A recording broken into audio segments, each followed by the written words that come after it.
Hi, I'm Park Howell, and I am so happy you're here with us today for the business of story. Hispanic consumers make up over 18% of the total U.S. population, which equates to about 62 million people, according to the U.S. Census Bureau's most recent American Community Survey. It's an important market for brands considering it grew by 23% over the last decade. But a lot of marketers are missing out because they either don't know how to connect with the Hispanic consumers or are intimidated in trying because they are afraid of making a cultural misstep in their communications that might do more harm than good. Today, you'll learn why the majority of U.S. Latinos want brands to acknowledge their cultural heritage, to speak directly to the Hispanic community in a culturally relevant way, and how to tell stories that resonate with them.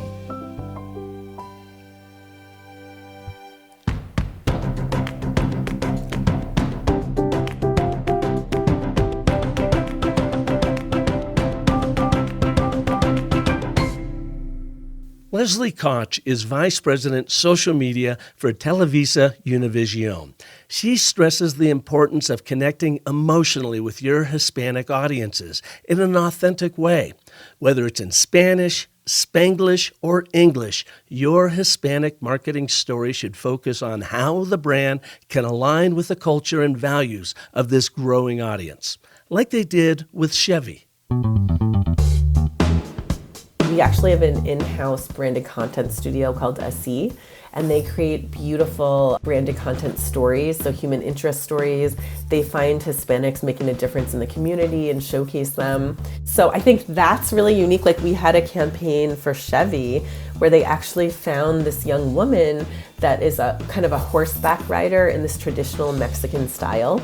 That obviously is uniquely appealing to the Hispanic community, but then what's more universal is for social, we actually shot the content in a very social first way where our subject, she was holding a phone, filming herself talking about her experience on the horses, then we showed her riding the horses, then we had some brand integration with the car, but it's very much a style that works for any type of social content now, but it's the story that was really uniquely appealing to the Hispanic audience.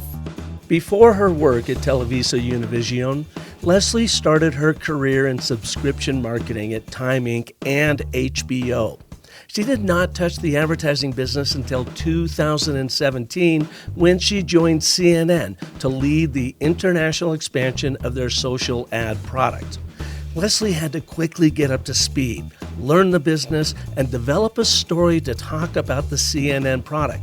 Her first month on the job, she was leading sales training in London and Paris. This, she said, was a crash course in her storytelling.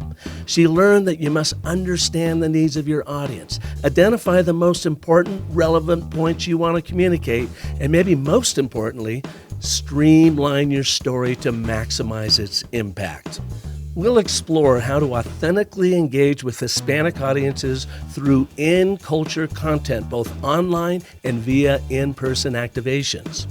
How to use passion points to embrace culturally important events like the Latin Grammys, just as Television Univision did for Shark Beauty products.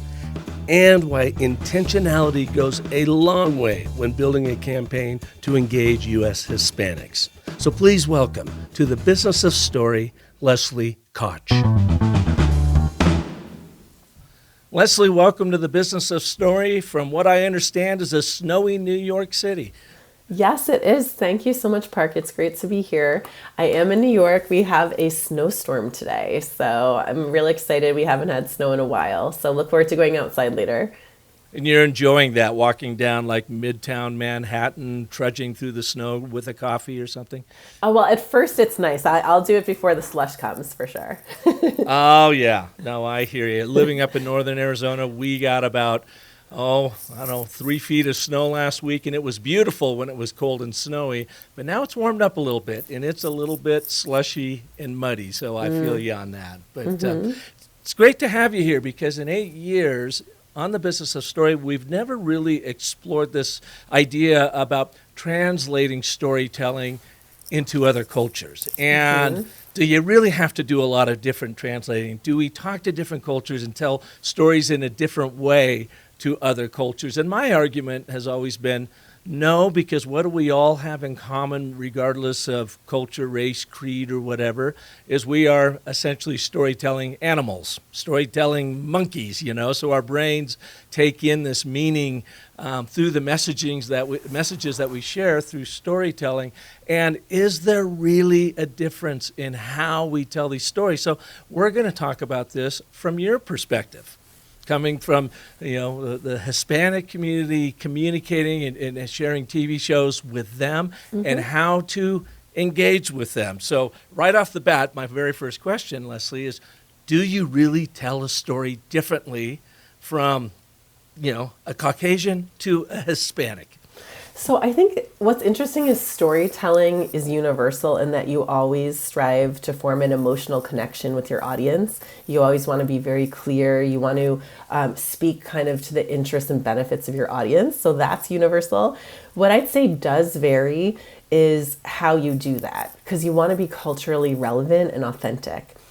So I do have a background in international marketing as well. In my former job, I had a team in London. I was traveling to Tokyo, Hong Kong, running ad campaigns, and we always did tailor them for every market, because you basically have to keep in mind kind of what are the passion points of your audience. And it's the same for US Hispanics.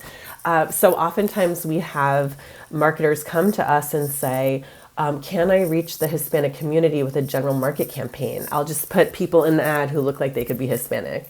But that doesn't really strike an emotional chord and create the impact of a story that you're creating just for that audience. I think, frankly, people want to feel like you're speaking to them as a brand, as a marketer. They want to feel recognized. They want to feel represented. So it is very important to kind of tailor your marketing and your messaging to your specific audience. Mm-hmm. And before you started working at Televisa Univision, what did you do? You said you traveled around the world doing a lot of international marketing for who? And share one of your stories with us. How did that go? When did you really give us a moment in time when you really saw that cultural significance of the stories you were telling? Sure. Well, I guess I'll go way back. So I started my career in market research, which I think is a great way to ground any marketer in kind of understanding your audience and the marketing trends. But I started out in subscription marketing. So I was at Time Inc. and then HBO. We were not, at least my team was not working on advertising. We were working on trying to increase our subscriber base, our subscriptions. So for me, I came to advertising in 2017 when I was hired by CNN to lead the international expansion of their social advertising product. So that's a mouthful. But basically, let's talk about that for a second. What exactly is that? So basically, as a media publisher, CNN had, they were selling social advertising that was storytelling based, so branded content. And they were really targeting the US market, and they had a huge international presence. And so they wanted to roll out this capability to Europe, to Asia, to Africa, to Latin America. So they brought me in. So it was really exciting for me. It was a big career opportunity. But what was interesting is I had never worked in advertising. So I really had to get up to speed very quickly.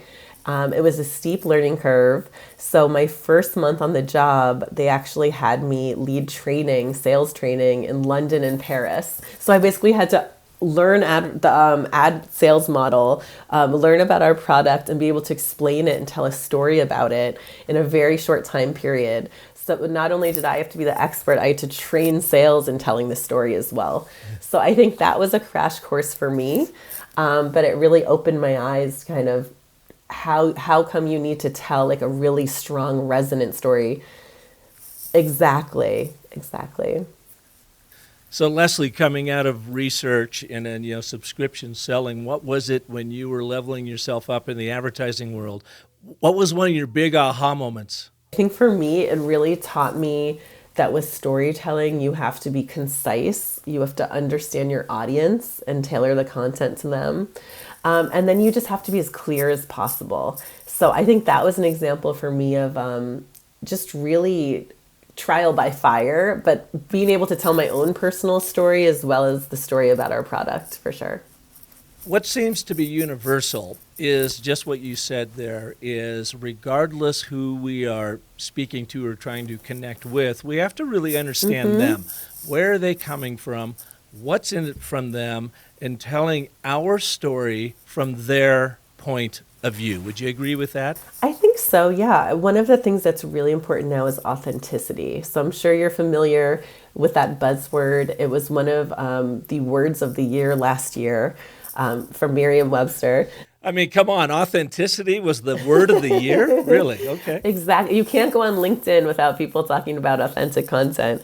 But I think it really is about kind of speaking in a relatable way. So I think I realized this recently. We've gone from a trend of authoritarian voices, experts, into more creators and peers and authentic voices. So really it's more about having your experience recognized, having someone speak to you as a peer, and being able to really kind of have your passions acknowledged by marketers. I would push back just a little bit. I think the authoritarian voice is louder and more annoying now than ever, especially in politics, you know? I mean, I'm not trying to be funny, but it is. We are being shouted at and spoken down to on both sides of the aisle. And I think maybe what you're talking about is a reaction, a natural reaction to those authoritarian musings coming at us, is for brands to become more authentic, you know? Stop the chest pounding and say, hey, we are here in service to you, and let us share some stories that demonstrate the impact that we are actually having on the world in a very positive way with our customers, and share those stories. You know what? I think that's a great point. And so I had our social media and our creator team at Televisa Univision. So we sit in ad sales. And basically, our job is to create and launch branded storytelling for our ad partners. But I think anyone who opens up TikTok or Instagram can see this trend firsthand. The content that does really well now on social, it's personality driven. So whether that's a talent or a creator or another user, it's a real person. It's a real person speaking about their experience, and you're learning from it, basically. So we've even seen this in our campaigns, whereas for a finance campaign, you used to have an expert, a financial analyst, talking about your retirement savings, and then people would consume that information. But now on social, we're actually seeing Gen Z is listening more to content creators for financial advice than a financial expert. So we ran a campaign recently with a creator, a DJ, who was talking about her own experience saving money to open her own business. And that resonated really well. We had a super high engagement rate on that campaign. And I think in today's environment, that type of content is actually resonating more and impacting people's lives more than more traditional content, which is, you know, an expert is speaking to you who might not understand your background. Is there danger in that, though? I mean, if people are going to creators, and by definition, creators are initially coming from the heart and their emotion, which is awesome because they are creative. And they may not be the best experts in especially the financial world. Now, I think they connect because they can tell their story about getting up in the morning and having a problem with their car and having to take it in, and it's going to cost them $400, and they didn't have that money in their account, so in the future they were doing this, to be able to give them sort of life advice from their perspective. But when do you start maybe getting bad information from creators over that expert that you're looking for? Yeah, you know what? That's a valid issue that brands have. I think that's where we come in as a media publisher. So we have an in-house team of experts based in LA and New York and Miami, and they actually select Hispanic creators that speak in the brand voice, that are brand safe, that are vetted, and we work with those creators. So everything from initially outreaching to them to working on contracts to scripting. I think the idea is to keep the voice of the creator and be authentic and keep their unique style, but then also make sure that you're conveying responsible, correct information. So that's really where I think a media publisher and agency can show their value. Leslie, I'm so glad to hear that. So you do have content experts in the background, and you're using that influencer creator voice to be able to share the wisdom of the brand. Okay, fair enough. Exactly. So let me ask you this: how would you approach it differently? Say, for instance, let's pick a topic. Give me an expert topic, and maybe it's even a brand that you're working with that we are going to drill down on a little bit. Okay, so I'll give you an example. We recently ran a campaign in Q4, which is holiday shopping period, for Shark Beauty, which is an advertiser, obviously, with a variety of different hair products. And the challenge there was wanting to raise awareness among Hispanics and also trial and purchase of their product. So that's a typical scenario that we would get. We work a lot in the top of funnel with awareness, but also increasingly brands want us to actually drive purchase of their products. All right. So how would you approach that campaign differently? If, number one, your number one audience is Hispanics and you're talking to them, and then all of a sudden you turn around and the brand says, well, I also want to reach out to Anglos. What would you do differently in that outreach, in that storytelling to connect with those two different cultures? That's actually a great example, Park. So we had a very innovative campaign with 3 approaches for that one. The first one featured a Hispanic creator, and she was getting ready for the Latin Grammys, using the hairstyling tool, really explaining it to our audience. And they love that get ready with me type of content. But I think the reason that campaign resonated, it was a very relatable creator. So someone that the audience really could feel represented by. It was the Latin Grammys, which is a huge musical event in the Hispanic community. So that really spoke to our audience, and it was in Spanish. And I have to say, there really is something to be said about speaking directly to a community in language and in culture. So we even have research that teenage Latinos in the US, they actually, the majority want brands to acknowledge their heritage and speak directly to them. So there really is a big benefit for that, even for the youngest, kind of most acculturated consumers. So that did really well. But to your point, they actually had a relationship with a beauty influencer they worked with who's in the English market. So what we did is combine one of our Spanish language talents, our on-air talents, and we had a live stream on social with our Spanish language talent and their English language influencer. And they were working together to really showcase the product, generate excitement. It was a bilingual event, and it did really well. And I'm sure it attracted some organic views as well among the non-Hispanic community. But it really told our audience that we created this for them. So it really was acknowledging their culture. That bilingual campaign sounds really fascinating. Mm-hmm. It's also a way, I suppose, for the brand to communicate kind of their purpose in the world, bringing people together. We're not for any one different culture in particular. May speak to that culture a little bit differently, but when you bring them together in a bilingual way, it's a bit of a kumbaya for the brand, right? But in doing so, they've got to be very authentic in doing it and not look like they're just leveraging that divide that's out there, for sales. They've got to be very authentic about it. Yeah, and Park, I'll tell you something that's unique about Univision. So when I was at CNN and HBO, both companies, we ran emotional analysis of our campaigns. So there are tools out there that use natural language processing and AI, and they basically analyze all of the comments on social posts. And you can say, oh, it's 20% of the audience loved it. So for example, at HBO, we used to use it to say how people felt about our programming, so in episodes. So we'd say, oh, Game of Thrones, they loved the part of the episode when Jon Snow did this. The way we use it now in advertising is we really want to understand how our audience reacted to the social advertising, to the content. What did they like? What did they not like? What concerns did they have? So our team worked with Talkwalker, who's an analytics company, to develop our own emotional analysis for our campaigns.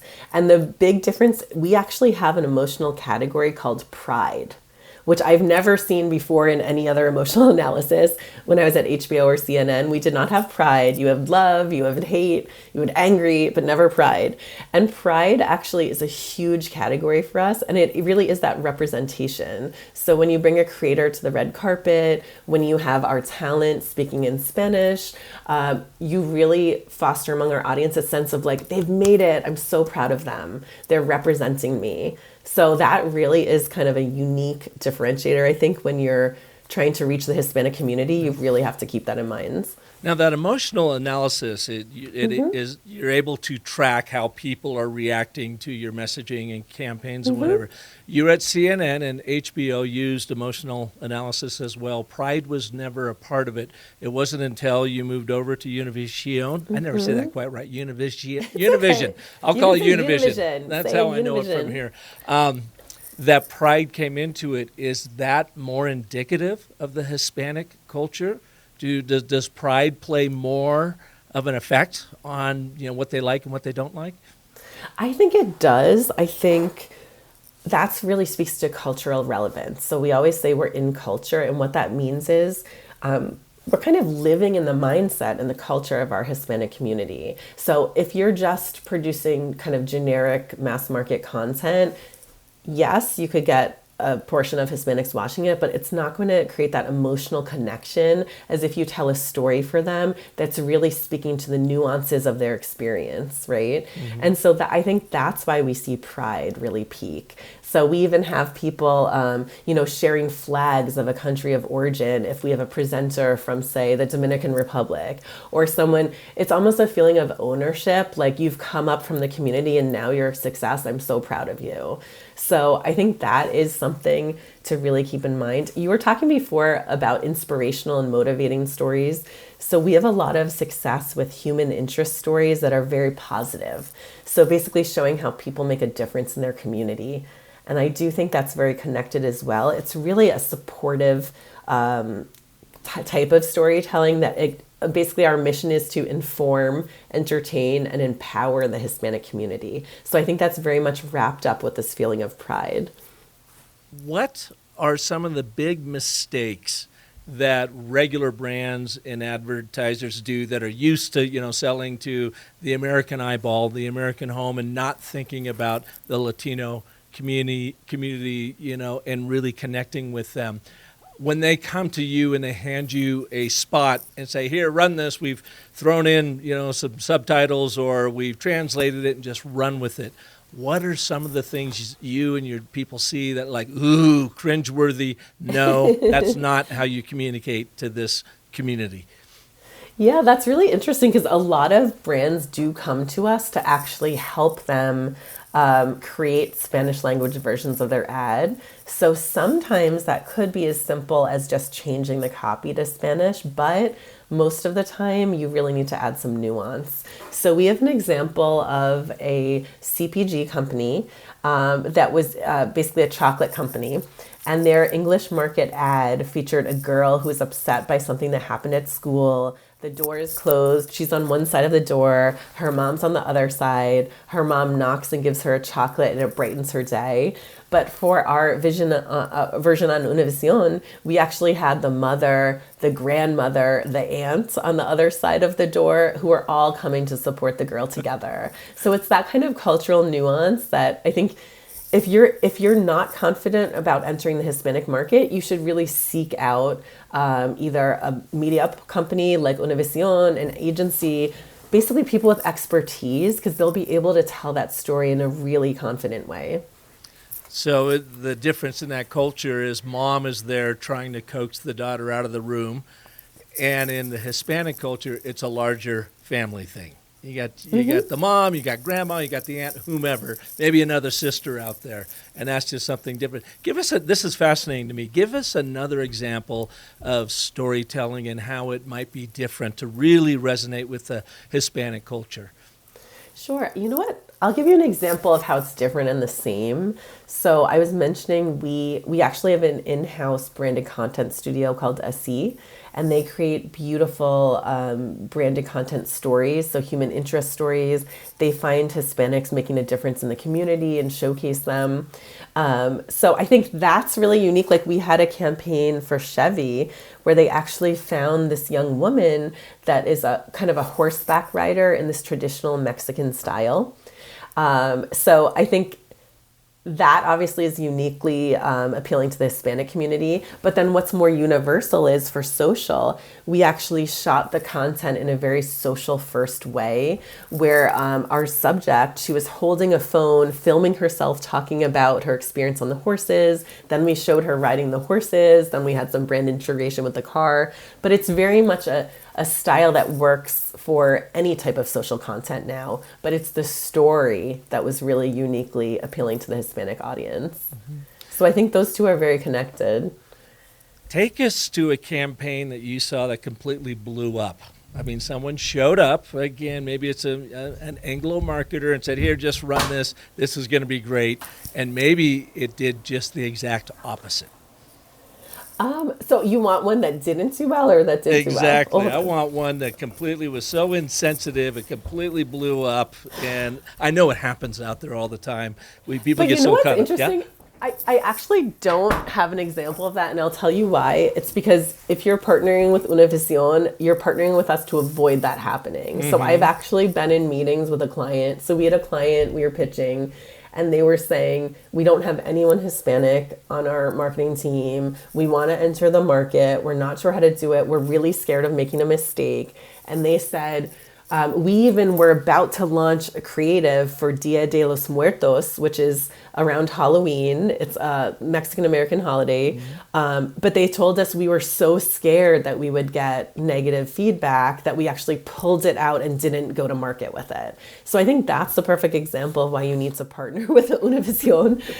Because when you're launching content with us on social, it's from our handle, which is really trusted. We're working on the production. It's with our audience. It's kind of a very safe way to enter the market. So I don't actually have a blow up example in that way, but it's something that we hear from clients they're very worried about for sure.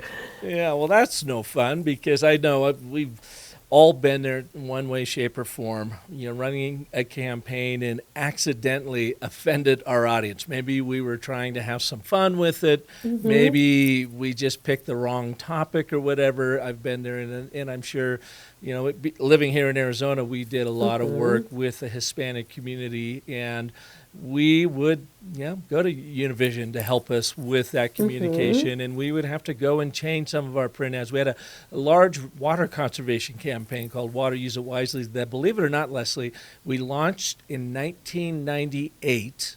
And that's early. Yeah, and we actually created it here in Arizona, launched it, it got national recognition, and then we ended up franchising it and selling license to people. Over 400 entities around the country ran our little campaign that started here. So because it was early, it was new to market, It was kind of a pioneering thing.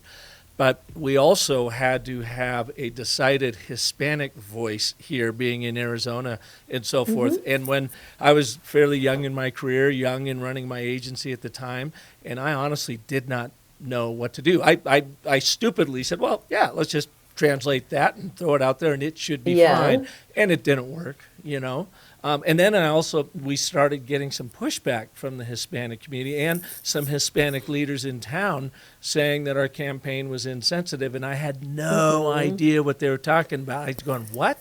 Huh? Yeah. And then I woke up and I brought in a Hispanic marketing expert and worked with Univision because we were running a lot of TV spots there. And they pointed to the errors of our ways. The script had to change a bit. The voice, the tone, and how we communicated had to change a bit. Even some of the colors that we were using, they asked us to tweak a bit so that it became more embraceable, more resonant with the Hispanic community here. And it worked. And I was like, wow, okay, that's a whole other MBA I need to figure out right there. But that's a great example of when you're tailoring the storytelling to the community and you're kind of making it very culturally relevant. It drives results. Like it forges that emotional connection and it drives more impact. So it's definitely worth the investment. Yeah. Leslie, is all of your work social in your department there, or do you put together coordinated campaigns that are both social as well as what's happening, on TV? So you get TV spots with social programming. So personally, I am the VP of social and creator advertising. So my remit is largely social. I often work on 360 campaigns. So a lot of our social is part of a larger activation. So I'll give you an example. We have a great morning show called Despierta America, which is like Wake Up America. I guess you could think of it as almost like a Good Morning America for the Spanish audience. But we have a lot of on-air integrations. So we'll have a brand come and be featured on air, and the trusted talent will be using their product, talking about it, and then we'll also have a social campaign. We also have a lot of music award shows during the year and sports. So we have Copa America this summer. We have the Latin Grammys. We have youth awards, etc. And so for those campaigns, we often have linear, digital, and social elements. So we really work closely with the other departments to make sure we have consistent storytelling across those platforms. Can you give us an example then of the 360 campaign? What's it look like? So where the TV spot, what story does that tell that connects with that interaction with, a host or whatever that then plays over to your linear social media? I'm just fascinated from an ad agency standpoint is what does that look like? And give us an example of one of the campaigns you did that with.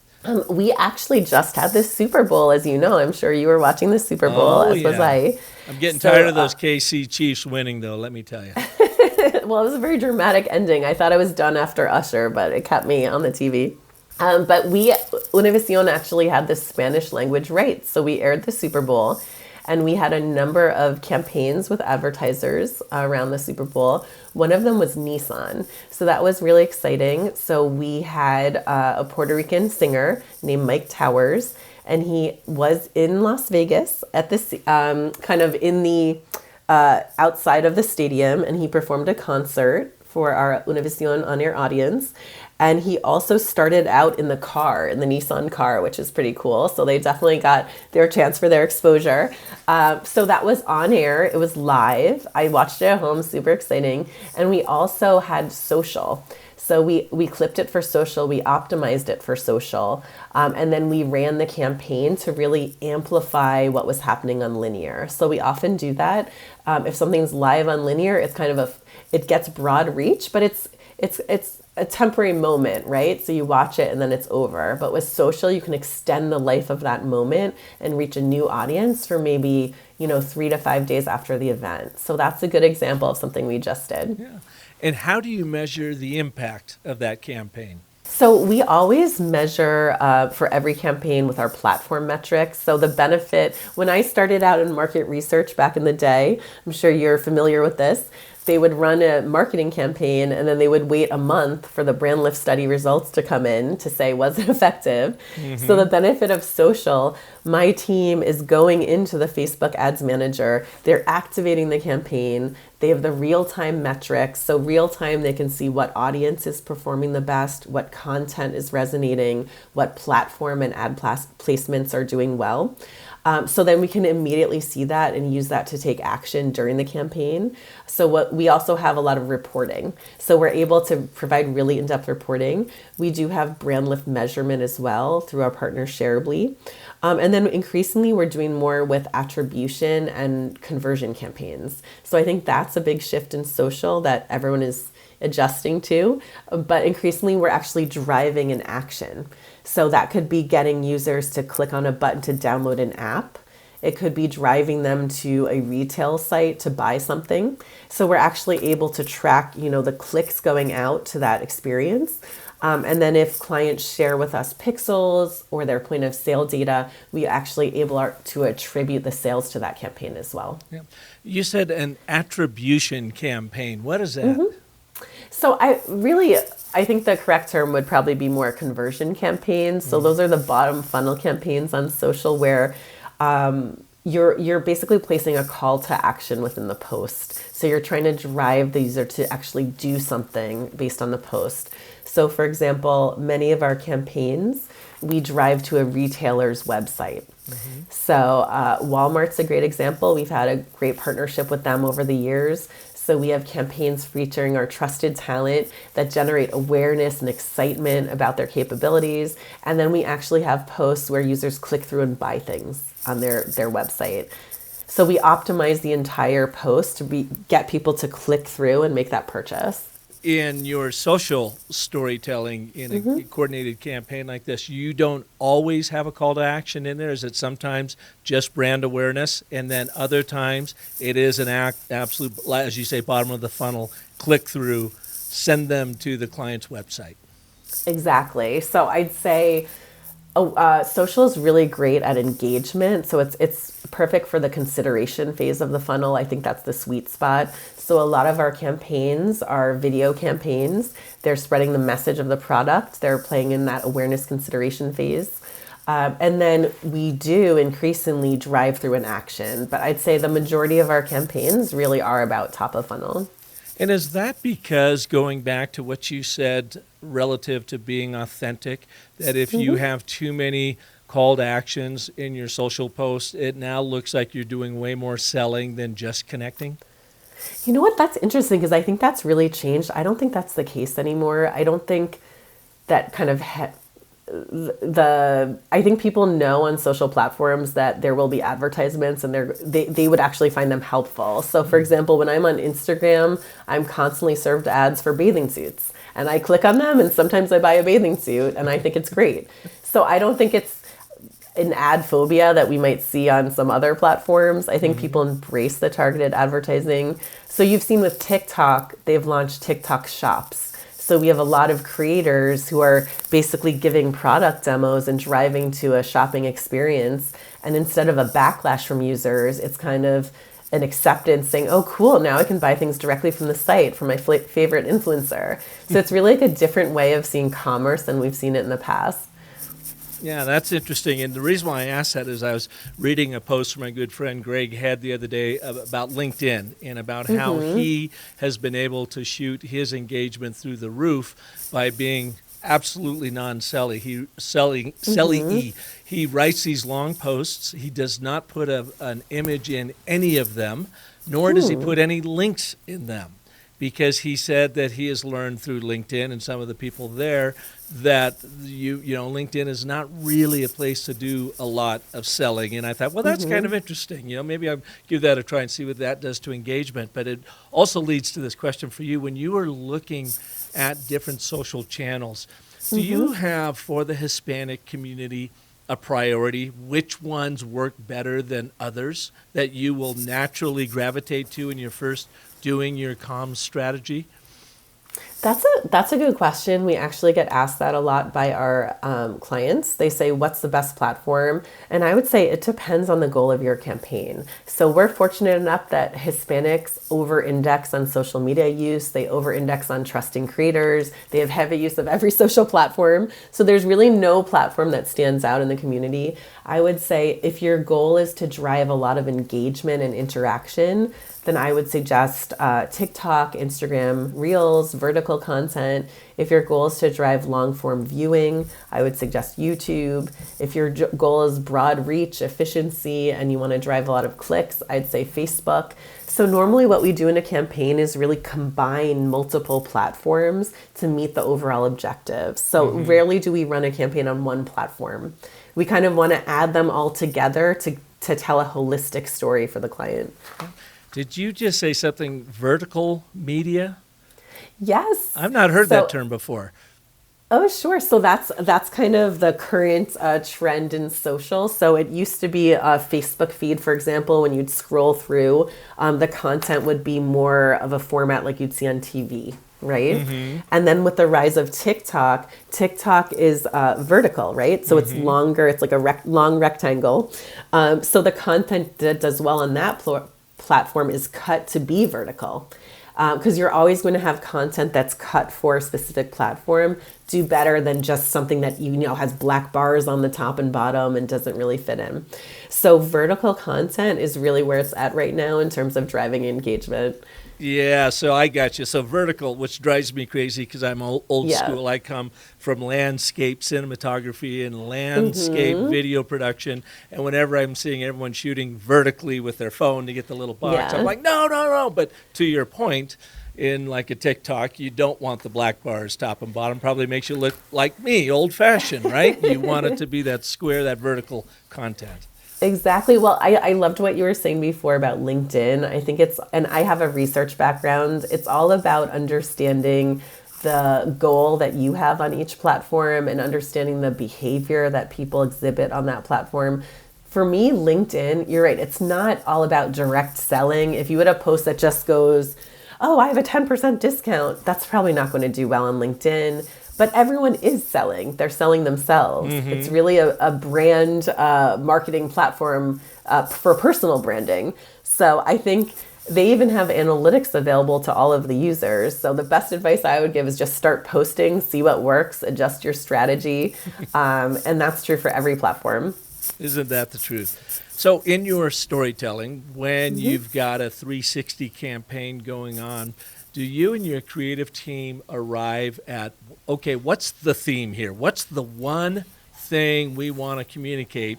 And we're going to communicate it in a lot of different ways on a lot of different platforms, but it all feeds up to this one narrative theme. How does that come together? Oh, that's definitely the case. I think, well, first of all, it's that we have in-culture experts on the team, so they're able to understand the nuances and the trends of the market. Second, we also look at research sources. So, for example, we have an amazing research team. I've never met such a great research team because a lot of our jobs for our sellers is to convince general market advertisers that they should market to the Hispanic audience. So we have a lot of data profiling the Hispanic audience, what the passion points are, how they're engaging with specific categories, their consumption patterns. So that's a lot of information available to us. So I think our creative teams, it often starts with a cultural insight, something that they see happening in their families and community. And then it's really going into that research to dive deeper and find support and spark that idea. So I think it's really a combination of kind of lived experience and using these data to inform their concepts. But I would imagine you are trying to find a consistent theme, right? Across all cultures, consistency is so critical in any one message. So you might have a 30-second TV commercial, followed by an on-air appearance with a host, followed then by maybe a TikTok video and your social, and right down to the bottom of the funnel where you're running click-through campaigns. But you're probably trying to find that singular theme that plays throughout all of those, I'm guessing. Exactly. And I think to your point, it is important to cater to each platform. So even if we have the same theme and campaign running on linear, VIX, which is our streaming service, and social, for social, it's going to look different. It's going to be shot in a different way. It's probably more personality focused with someone's face up front. It's probably, not probably, but sometimes less produced, more of that authentic vibe. So it really has to be optimized for the platform or it's not going to do as well. Mm-hmm. I first, became aware of Univision here again in Arizona, probably back in early 90s when we were placing media. And at that time, it was not a large organization. How, let's go to your research background. Yeah. How since then, over the course of the last 30 to 40 years, has your station grown and has the Hispanic market grown to brands? Yeah, you know what? Before I joined Univision, I was not aware of how deeply we are located in each of the local markets in the U.S. So we obviously have our broadcast channels, which include Univision and some others. We have our local radio stations, which are in so many markets across the U.S., and our local channels. And we also have VIX, which is a streaming service we launched, I think it was about 1.5 years ago now, that has a free version that's available to any U.S. Hispanics who want to download it. It's in Spanish. So we're really everywhere. And I think the coolest thing is just this sense that the Hispanic community has really grown up with Univision, and we've always been there as an advocate for the community. I interview a lot of people for jobs, and they're so excited, like, wow, I could work at Univision. Like, I've grown up watching this channel. So it's just, we are so trusted everywhere in the US that it's just amazing. It reminds me of a story. I was at Arizona State University, and gosh, this must have been 10 years ago, and I was in doing a story presentation to one of their MBA groups, and at the back of the room was this young, attractive Hispanic gal.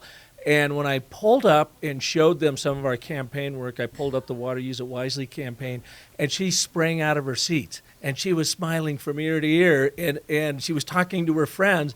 And I asked her, I finally had to stop and go, what is it?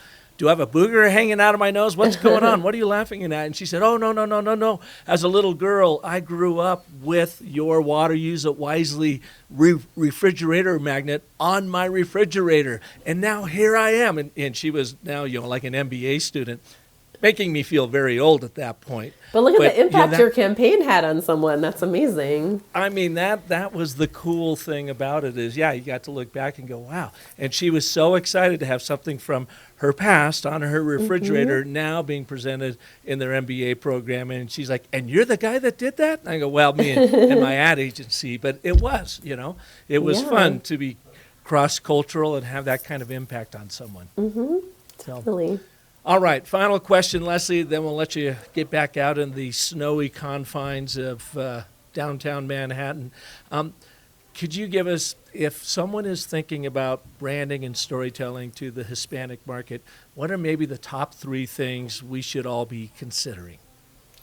Sure. I think that if you're storytelling to the U.S. Hispanic audience, I would definitely consider the cultural relevance of your messaging. I would make sure that you have either someone on your staff that is Hispanic and understands the culture, or you're using an agency or media publisher, because you really want that Hispanic expertise. In your own story, you were mentioning it's really important to have that representation to make sure that tonality and the relevance of the messaging works. I would also say, I think people get very focused on language, and they always say, should I do English? Should I do Spanish? For me, in culture trumps language. So with the Spanish language, we see even on social, where a lot of our young audience is bilingual, it really connects emotionally and resonates. But we often have content in Spanglish as well. So I would be less focused on, making the language perfect, making it a certain accent, versus having that cultural relevancy of the message. And I think finally, I would this is a universal trend, I would make sure you're catering your story to the platform and the audience. So whether it's general market or Hispanic audience, if you're targeting young moms, they're going to have a different messaging than, Gen Z kids. So I would really I think it's true for every single audience that you really need to understand who you're speaking to, what the benefits of your product are, and how you're going to connect emotionally with that audience. Great points.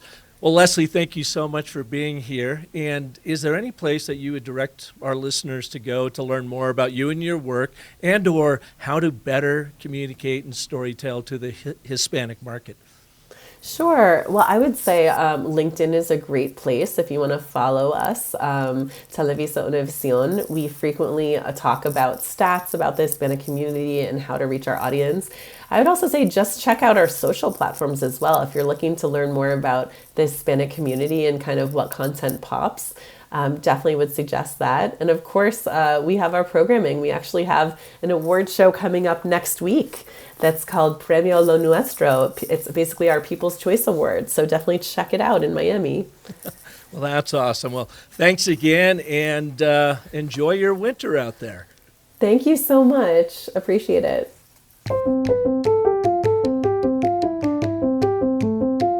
Thanks for listening and sharing this episode with anyone you know who will benefit from Leslie's amazing insights on how to authentically connect with the Hispanic community to grow your brand. Our show was produced by Caden Howell, music composed by Darius Holbert, and community development and marketing is by Marissa Hill. Please join me next Monday when we explore if magic is actually real and how you can tap into it to grow your business, your people, and your career with gifted leadership coach Joelle Prochera. Until then, remember that the most potent story you will ever tell is the story you tell yourself. So make that one epic. Thanks so much for listening.